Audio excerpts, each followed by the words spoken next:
Hi everyone, welcome back to my new blog. তো আজকে কিন্তু অষ্টমী, তো এবার কিন্তু আমি রেডি হয়ে গেছি। এবার আমি বেরোবো ঘুরতে। তো আমি কোথায় যাচ্ছি সবটাই তোমাদেরকে দেখাবো, তো দেখতে থাকো। তো আজকে কিন্তু আমরা আবার যাচ্ছি ভাইকে আনতে। তো ভাইয়ের সাথে ওখানে থাকবে ভাগ্নি, মানে ভাগ্নি বলতে গৌরবের ভাগ্নি, তো সেই হিসেবে আমারও ভাগ্নি। তো ওদেরকে নিয়ে তারপর আমরা যাবো গুড্ডুকে নিয়ে তারপর আমরা যাবো ঘুরতে। তো ভাই চলে এসছে, এখানে আমাদের ভাগ্নিও চলে এসছে। এবার আমরা যাচ্ছি, বেরিয়ে পড়েছি ঠাকুর দেখতে। তো দেখো,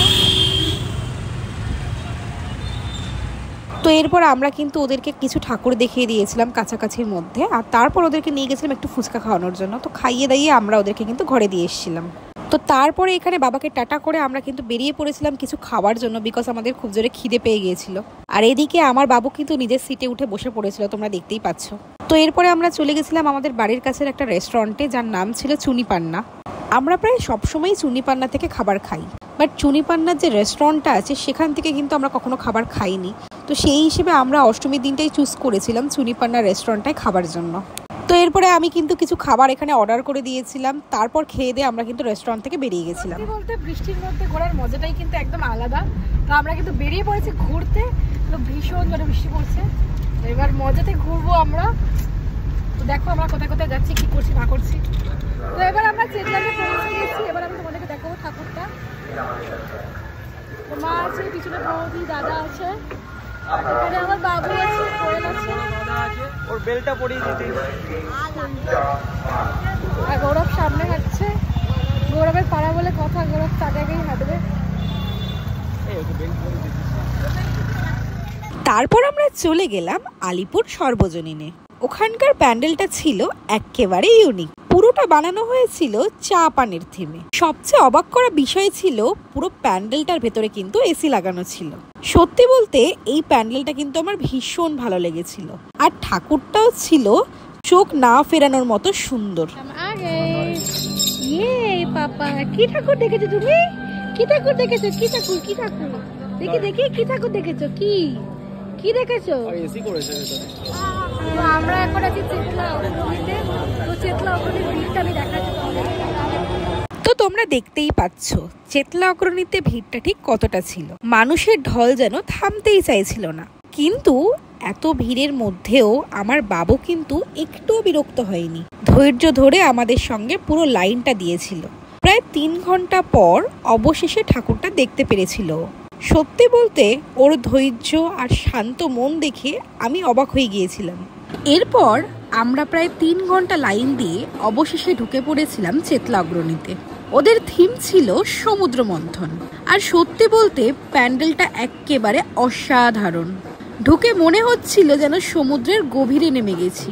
প্রতিটা কোণে ডিটেলিংটা এত সুন্দর ছিল যে চোখ সরানোই মুশকিল ছিল। কিন্তু সব থেকে বেশি যেটা আমার ভালো লেগেছিল সেটা হলো ওদের দুর্গা প্রতিমা। এক কথায় অপূর্ব। মনে হচ্ছিল যেন দেবী নিজেই উপস্থিত আছেন আমাদের সামনে। চেতলা অগ্রণীর এক্সিটের দিকটা দিয়ে বেরোতেই দেখলাম বিশাল বড় একটা মেলা বসেছে। তো আমরা ভাবলাম একটু ঘুরে দেখা যাক। সত্যি বলতে দারুণ লেগেছিল সেই মুহূর্তগুলো। এত গরম গাইস, তার মধ্যে এখানে এত ভিড়। চেতলা অগ্রণী কি বলবো আর। 5:23 বাজে, আমরা সবে চেতলা অগ্রণী দেখে বেরালাম। এই যে গাইস, লাইন দিয়ে তারপরে চেতলা অগ্রণী দেখেছি। যা ভিড় ছিল গাইস, কি বলবো। বৌদির তো অবস্থা খারাপ হয়ে গেছে, পায়ে ফোসকা পড়ে। এদিকে আমার মাও একদম, এদিকে কোয়েল। সব থেকে কষ্ট হয়েছে আমার বাবুর, কারণ আমার বাবু গরমে ভীষণ কষ্ট পাচ্ছিল। এসে একদম শুয়ে পড়েছে, ও আর পারছে না, এনার্জি নেই ওর আর। তো এরপর আমরা চলে গেলাম মুদিয়ালি ক্লাবে ঠাকুর দেখতে। সকাল হয়ে গেছে কিন্তু আমরা এখন যাচ্ছি মুদিয়ালি ক্লাবে। দেখো বাবাই, কিছু বলবি? বাবাই, সমুদ্র মন্থন দেখে তোর কি হলো? মন্থন হয়ে গেছে, মন্থন হয়ে গেছে ওর। মুদিয়ালি ক্লাবের এবারে থিম ছিল আত্মশুদ্ধি। থিমটা শুনতেই যেমন গভীর, তেমনি উপস্থাপনাও ছিল ভীষণ সুন্দর। প্যান্ডেলে ঢোকার পরই যেন এক অদ্ভুত শান্তির ছোঁয়া পেলাম।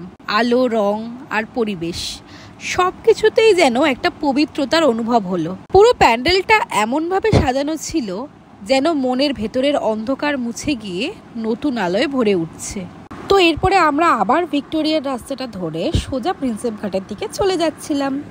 তো এরপর বৌদি কিন্তু এখানে গাড়ির মধ্যে ঘুমিয়ে পড়েছিল, আর আমি কিন্তু এখানে লুকিয়ে লুকিয়ে বৌদির একটা ভিডিও বানিয়ে নিয়েছিলাম। তো গাইস, আমরা কিন্তু নেমে পড়েছি প্রিন্সেপ ঘাটে।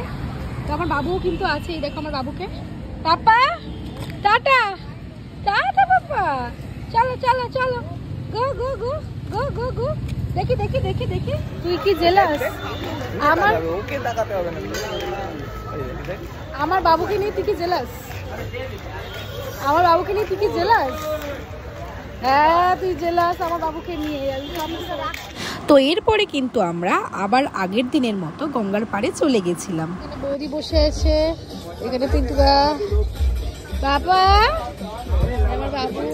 তো এখানে কিন্তু মা ছিল আর কোয়েল ছিল, আর তাদের পাশে ছিল কিন্তু গৌরব, আর গৌরবের পাশে ছিলাম আমি।